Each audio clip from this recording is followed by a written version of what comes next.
Hey guys, இன்னைக்கு நம்ம chess உலகத்தையே கதி கலங்க வச்ச கிராண்ட் மாஸ்டர் பிரக்ஞானந்தாவை பத்தி தான் பார்க்க போறோம். சின்ன வயசுலயே போன் பார்க்க கூடாது, டிவி பார்க்க கூடாது, குழந்தைங்க அதுக்கு அடிமையாயிருவாங்கன்னு சில பெற்றோர்கள் குழந்தைங்களை தசை திருப்புவாங்க.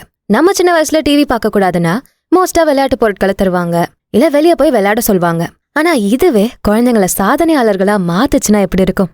இதுதான் பிரக்ஞானந்தாவோட வெற்றி பயணத்துக்கான ஆரம்ப புள்ளியா இருந்தது. பிரக்ஞானந்தாவோட சொந்த ஊரு சென்னை. அப்பா ரமேஷ் பாபு பேங்க் எம்ப்ளாயி, அம்மா நாகலட்சுமி இல்லத்தரசி. சின்ன வயசுல பிள்ளைங்க டிவி பார்க்க கூடாதுன்னு எல்லா அம்மா அப்பாவும் நினைக்கிற மாதிரி தான் இவங்களும் நினைச்சாங்க. பிரக்ஞானந்தாவோட அக்கா வைஷாலியை டிவி பார்க்க விடக்கூடாது அப்படிங்கிறதுக்காக அப்பா அம்மா 2 பேரும் இந்த செஸ் விளையாடுன்னு அவங்க கவனத்தை செஸ் பக்கம் திருப்புறாங்க. அக்கா வைஷாலியும் செஸ்ஸை நல்லா விளையாட ஆரம்பிக்கிறாங்க. அப்போ 3 வயசு குழந்தையான பிரக்ஞானந்தாக்கு செஸ் மேல செம்ம ஆர்வம். அக்கா அப்படி என்னதான் விளையாடுறாங்கன்னு அவர் கவனிச்சுக்கிட்டே இருக்காரு. அவரோட ஆர்வத்தை பார்த்த வைஷாலியும் இப்படிதான் செஸ் விளையாடணும், இந்த காயை எங்க நகர்த்தணும், இப்படி ஆடினா ஜெயிக்கலாம் அப்படின்னு செஸ்ஸை பத்தி சொல்லி கொடுக்க ஆரம்பிக்கிறாங்க. சும்மா கண்ணாமூச்சி ஓடி பிடிச்ச மாதிரி சாதா கேமா போயிட்டு இருந்த செஸ்ஸை 2 பேருமே செம்ம சீரியஸா எடுத்துக்கிட்டு போட்டி போட்டு விளையாட ஆரம்பிச்சாங்க. அப்படி என்னதான் அந்த கேம்ல இருந்துச்சு? எதுக்காக போட்டி போட்டு வெறியோட விளையாடணும்? ஒருவேளை இததான் வாழ்க்கையோட எய்ம்னு சொல்லுவாங்களா? இதுதான் பேஷன்னு சொல்லுவாங்களா? ஸ்கிப் பண்ணாம இந்த பதிவை கேளுங்க, நிறைய கத்துப்பீங்க. இன்னும் டாபிக் உள்ள போறதுக்கு முன்னாடி ஆடியன்ஸ்க்கு யூஸ்ஃபுல்லா இருக்கக்கூடிய ப்ரமோஷன் பண்ணணும்னா டிஸ்கிரிப்ஷன்ல இருக்க இன்ஸ்டாகிராம் லிங்க் இல்ல இமெயில் ஐடி கிளிக் பண்ணி எங்களை காண்டாக்ட் பண்ணுங்க. ஆல்ரைட், பிரக்ஞானந்தாவோட வயசுல இருந்தவங்கலாம் குழந்தைங்களா விளையாடிட்டு இருந்தப்போ இவர் மட்டும் செஸ் மேல பைத்தியமா இருந்தாரு. ரொம்ப புத்திசாலியாவும் இருந்தாரு. சரி, பையனுக்கு செஸ் தான் வேணும்னு புரிஞ்ச அவரோட அப்பா அம்மா செஸ் அகாடமியில அவரை சேர்த்து விட்டாங்க. ஆசைப்படுறானேன்னு சாதாரணமா சேர்த்து விட்ட அவங்களுக்கு செம்ம அதிர்ச்சி ஒண்ணு காத்துட்டு இருந்தது. செஸ்ல மத்த பிள்ளைங்க மாதிரி இல்லாம ரொம்ப சூப்பரா ஆடி ரெக்கார்ட் செட் பண்ண ஆரம்பிச்சாரு பிரக்ஞானந்தா. 10 வயசுல இன்டர்நேஷனல் மாஸ்டர் ஆனாரு. 12 வயசுல கிராண்ட் மாஸ்டர் ஆனாரு. செஸ்ல வேர்ல்டு சாம்பியனா இருந்த மேக்னஸ் கால்சனை 16 வயசுல தோக்கடிச்சு பெரிய சாதனை செஞ்சாரு. இதெல்லாம் யோசிச்சு பார்க்க முடியுதா? 10 வயசுல நம்ம என்ன பண்ணிட்டு இருந்தோம், இல்ல 12 வயசுல நம்ம என்ன பண்ணிட்டு இருந்தோம்? ஆனா இந்த ஏஜ்ல கூட நான் குழந்தை இல்ல, என்கிட்ட அவ்வளவு அறிவு கொட்டி கிடக்குன்னு கிராண்ட் மாஸ்டர் ஆகி உலகத்தையே திரும்பி பார்க்க வச்சிருக்காரு. எங்க இது ஆரம்பிச்சது? பெரிய ராக்கெட்டை உலகமே சேர்ந்து விண்வெளிக்கு அனுப்புற அளவு கோலாகலமா இந்த பயணம் ஆரம்பிச்சதா? இல்ல. ஏ அக்கா, என்ன விளையாடுற? நான் செஸ் விளையாடுறேன் தம்பி, வா வா சும்மா உனக்கு இதை சொல்லித்தரேன். இப்படி சாதாரணமா ஆரம்பிச்ச பயணம் இது. இந்த பயணம் இப்படி பிரம்மாண்ட வெற்றியை கொடுக்கும்னு அப்ப யாருமே நினைச்சிருக்க மாட்டாங்க. பிரக்ஞானந்தா சின்ன வயசுலயே ஒரு விஷயத்த கப்புன்னு பிடிச்சுக்கிற திறமையோட இருந்திருக்காரு. நல்லா கவனிச்சு மத்தவங்க சொல்லித்தரதை இறுக்கி பிடிச்சுக்கிற திறமை தான் இந்த பயணத்தை அவருக்கு சிறப்பா அமைச்சு வச்சிருக்கு. செஸ்ஸை பொறுத்தவரை அது மைண்ட் கேம் தான். ரொம்ப பொறுமையா விளையாடணும். நம்ம எந்த காயை நகர்த்த போறோம்னு எதிராளி கெஸ் பண்ணிடக்கூடாது. ஆனா எதிராளி எந்த காயை நகர்த்த போறாங்கன்னு நாம கெஸ் பண்ணிக்கிட்டே இருக்கணும். உன்னிப்பா கவனிச்சு விளையாடுற விளையாட்டுது. அவசரப்படாம பொறுமையா விளையாடணும். சோ பொறுமையும் கவனமும் அதிகமா இருக்க ஆளுங்க தான் இந்த செஸ்ல சாதிக்க முடியும். துருத்துருன்னு சுத்தி என்ன நடக்குதுன்னு தெரியாம ஒன்னு செஞ்சுட்டு இருந்தா அதை மறந்துட்டு அப்படியே வேற ஒன்ன செஞ்சு டிஸ்ட்ராக்ட் ஆகி போற ஆட்களுக்கு மத்தியில கவனத்தோடையும் பொறுமையோடையும் இருக்க பிரக்ஞானந்தா தனித்துவம் வாய்ந்தவர் தான். அது மட்டுமல்ல, அவர் இத்தனை முறை விளையாடின விளையாட்டுகள் எல்லாத்தையும் அவ்வளோ உன்னிப்பா கவனிச்சுதான் அவர் விளையாடி இருக்காரு. கிட்டத்தட்ட முழுசா இந்த கேமை எப்படி கொண்டு போய் முடிக்கிறதுன்னு முன்னாடியே மைண்ட்ல படத்தை ஒட்டி பாத்துருவாருன்னு வச்சுப்போமே. இவரோட இந்த பொறுமைனாலையும் கவனத்தினாலையும் மட்டுமே விளையாடுற கேம் எல்லாம் பல மணி நேரமா நடக்குமா. இதுதான் அவரை பெஸ்டாவும் எல்லா கேம்லயுமே நிக்க வச்சிருக்கு. எந்த விஷயம் செஞ்சாலும் பிளான் பண்ணி பண்ணணும். பிளான் பண்ணலனா நீங்க தோக்குறதுக்காக உங்களுக்கே குழி வெட்டிக்கிறீங்கன்னு அர்த்தம். பிரக்ஞானந்தா பிளானிங்க்கு ரொம்பவே முக்கியத்துவம் கொடுப்பாராம். செஸ்ஸுக்கு பிளானிங் ரொம்ப முக்கியம்னு அவருக்கு நல்லாவே தெரிஞ்சிருந்தது. அதனாலதான் அவரோட டோர்னமெண்ட்ஸ் எல்லாத்துக்கும் முன்னாடியே அவரு பிளான் பண்ணிடுவாராம். அதுக்கேத்த மாதிரி ட்ரைனிங் எடுத்துப்பாராம். அவரோட கோச்சஸ் எல்லாம் அவரை நல்லாவே கைட் பண்ணிருக்காங்க. பிரக்ஞானந்தாவை சின்ன வயசுலேயே கிராண்ட் மாஸ்டர் ஆக்கின பங்கு இந்த பிளானிங்க்கும் இருக்கு. எல்லா கேமையும் முடிச்ச பிறகு சாதாரணமா ரிசல்ட்டை பார்த்து ஜெயிச்சிட்டமா, ஓ தோத்துட்டோமா அப்படின்னு ரிசல்ட்டை மட்டுமே பார்க்காம அவர் எப்படி விளையாடினாரு, எந்த காயை நகர்த்தினாரு, எதிரில் உட்கார்ந்திருந்த பிளேயர் எப்படி விளையாடினாரு, எதிராளுடைய யுக்தி என்ன, இப்படி கேமை முடிச்சதுமே எல்லாத்தையும் கவனமா அனலைஸ் பண்ணுவாராம். இது இனி வரப்போற கேமுக்கும் அவருக்கு உதவி பண்ணுச்சு. ஜெயிச்சிட்டோம்னு அவர் ரொம்ப குதிக்கவும் இல்ல, தோத்துட்டோம்னு ரொம்ப சோர்ந்து போகவும் இல்ல.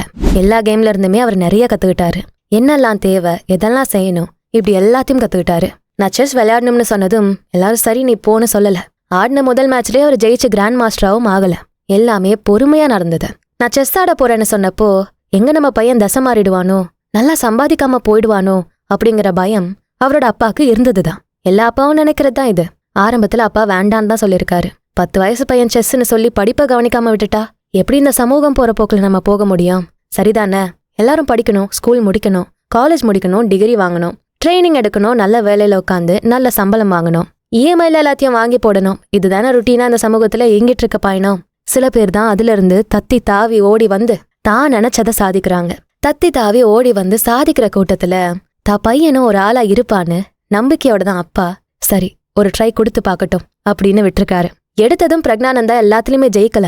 நிறைய தோல்விகள், பல மேட்சஸ்ல அவர் தோத்து போய்கிட்டே தான் இருந்தாரு. ஆனா சோர்ந்து போகல, மனசொடைஞ்சு போகல. அவருக்குள்ள இருந்த வெறியும் விடாமுயற்சியும் அவரை சோர்வடைய விடல.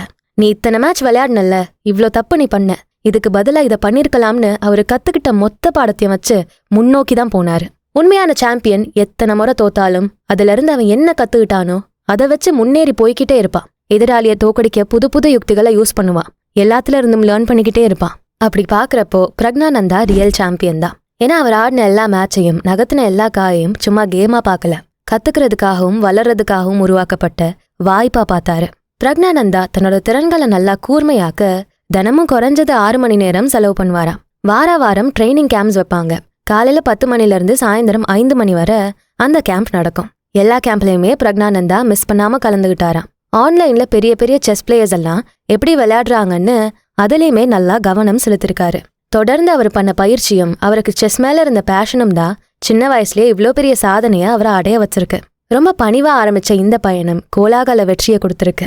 வேர்ல்டு சாம்பியனான மேக்னஸ் கால்சனை தோக்கடிச்சு அந்த அரியாசனத்துல பிரக்னானந்தா ஏறி உட்கார்ந்திருக்காரு. இது யாரும் எதிர்பார்க்காத மிகப்பெரிய சாதனை. ஆனா அவர் பெரிய பார்ட்டியெல்லாம் அரேஞ்ச் பண்ணி கோலாகலமாலாம் கொண்டாடல. பணிவா இருந்தாரு, பிரைவேட்டா செலிப்ரேட் பண்ணிக்கிட்டாரு. இந்த பணிவும் அடக்கமும் சிறந்த வீரனுக்கு அவசியமானது. பிரக்னானந்தாவோட இந்த பயணம் நமக்கு பல பாடங்களை கத்துத்தருது. அவ்வளோ டெடிகேட்டடா இருந்திருக்காரு. அறிவு வளத்துக்கு என்னெல்லாம் பண்ணணுமோ எல்லாம் பண்ணாரு. பொறுமை, பணிவு, இப்படி அவரோட பல குவாலிட்டிஸ் எல்லாரையும் வியக்க வச்சது. இந்த சின்ன வயசுல இவ்ளோ குவாலிட்டிஸா, இவ்ளோ மெச்சூரிட்டியான எல்லாமே ஆச்சரியப்பட்டாங்க. பிரக்னானந்தாவோட இந்த பயணம் நமக்கு நிறைய விஷயங்களை கத்துத்தருது.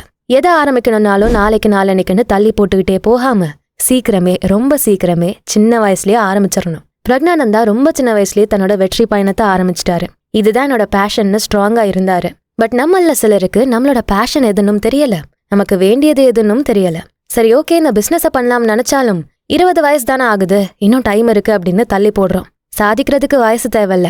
2 வயசு 3 வயசு குழந்தைங்கள்லாம் சாதிச்சிருக்காங்க. கின்னஸ் வேர்ல்ட் ரெக்கார்ட் அடைஞ்சிருக்காங்க. வயசு சும்மா உப்புக்கு சப்பானி தான். எந்த வயசுனாலும் நம்ம சாதனைகளை செய்யலாம். ஆரம்பத்திலே நமக்கு என்ன வேணும், நமக்கு எதுல ஆர்வம் அதிகம்னு கண்டுபிடிச்சிட்டா அதை வச்சே ஒரு நல்ல பாதையில நம்மளால பயணிக்க முடியும். இப்போ கூட தாமதமாகல. உடனே உங்களுக்கு என்ன வேணும், உங்களுக்கு எதுல ஆர்வம்னு தேட ஆரம்பிங்க. பேஷனை நோக்கி பயணிங்க. இலக்க செட் பண்ணி அதை அடைய உடனே ஸ்டெப்ஸ் எடுத்து வைங்க. தாமதிக்க உங்களுக்கு தான் பிரச்சனை. அதே மாதிரி எனக்கு இதுதான் வேணும்னு சாதாரணமா உட்கார்ந்துருக்க கூடாது. முழுசா ஈடுபடணும், கடுமையா உழைக்கணும், தொடர்ந்து பயிற்சி எடுத்துட்டு முயற்சி பண்ணிக்கிட்டே இருக்கணும். அட போங்கப்பா, நானும் 10 தடவை ட்ரை பண்ணிட்டேன், அவ்வளோதான், இதுக்கு மேலெல்லாம் நான் சரிப்பட்டு வரமாட்டேன் அப்படின்னு உடனே நம்ம சோர்ந்துடுறோம். ஆனா இங்க எல்லாமே சோதனை தான். எல்லா சோதனைகளும் நம்ம கடந்து வரணும். எத்தனை தடைகள் வந்தாலும் விடாமுயற்சியோட இருக்கணும். பிரக்னானந்தா எந்த சவாலையும் பார்த்து பயந்து ஓடல, வெட்கப்பட்டு ஒளியல. ரொம்ப வலுவான எதிராளிங்க கூடலாம் விளையாடினாரு. அவரோட 10-20 மடங்கு செஸ்ல பெஸ்டா இருக்கவங்க கூடலாம் விளையாடி இருக்காரு. அவங்க கூட விளையாடினா நம்ம தோற்றுவோமே, இந்த கேம் அவாய்ட் பண்ணிக்கலாமா அப்படியெல்லாம் அவர் நினைக்கல. ஆபத்துக்கிட்ட இருந்து தப்பிக்க நினைக்கல, எதிர்த்தாரு. தவறுகள்ல இருந்து நிறைய கத்துக்கிட்டாரு. பெஸ்ட் பிளேயரா வளர்ந்தாரு. எந்த சூழல்லையும் நாம நம்ம திறமைய வெளிப்படுத்தணும். COVID-19 வந்த டைம்ல ஆன்லைன்ல செஸ் டோர்னமெண்ட் வச்சாங்க. அப்ப கூட அவர் ஆன்லைன்ல நடந்த செஸ் கேம்ல ஜெயிச்சுட்டே தான் இருந்தாரு. நம்மகிட்ட திறமையும் நம்பிக்கையும் இருந்தா எந்த சூழலா இருந்தாலும் யாரா இருந்தாலும் நம்மளால ஜெயிக்க முடியும். தோல்விக்கு அங்க இடமே இருக்காது. பிரக்னானந்தா கிட்ட இருந்து இன்னும் நம்ம எவ்வளவோ கத்துக்க வேண்டியிருக்கு. இந்த கிராண்ட் மாஸ்டர் இன்னும் நிறைய சாதனைகளை செய்ய காத்துக்கிட்டு இருக்காரு. சின்னவங்களோ பெரியவங்களோ யார்கிட்ட நம்ம நல்ல பாடங்களை கத்துக்க வேண்டி இருந்தாலும் கத்துக்கிட்டு தான் ஆகணும். யாரா இருந்தாலும் சரி, அவங்க கிட்ட இருக்க நல்ல விஷயங்களை நாமளும் செயல்படுத்த தான் பார்க்கணும். என்னதான் பிரக்னானந்தா சின்ன வயசு பையனா இருந்தாலுமே அவரோட இந்த குணங்களும் சாதனைகளும் அவரோட ரோல் மாடலா தான் எடுத்துக்க சொல்லுது. பிரக்னானந்தாவை பத்தி நீங்க என்ன நினைக்கிறீங்கன்னு கமெண்ட் செக்ஷன்ல சொல்லுங்க. இந்த வீடியோ உங்களுக்கு பிடிச்சிருந்தா ஞாபகமா இதுக்கு ஒரு லைக்கை போட்டுட்டு உங்க ஃப்ரெண்ட்ஸ் அண்ட் ஃபேமிலிக்கு ஷேர் பண்ணுங்க. நம்ம சேனல்ஸ் பியாண்ட் ஆர்டினரி அப்புறம் பாடி அண்ட் சோல் தமிழ் ரெண்டுத்துக்கும் சப்ஸ்கிரைப் பண்ணிட்டு பெல் ஐக்கானை அழுத்திருங்க. நான் உங்களை அடுத்த வீடியோல பாக்குறேன். நன்றி.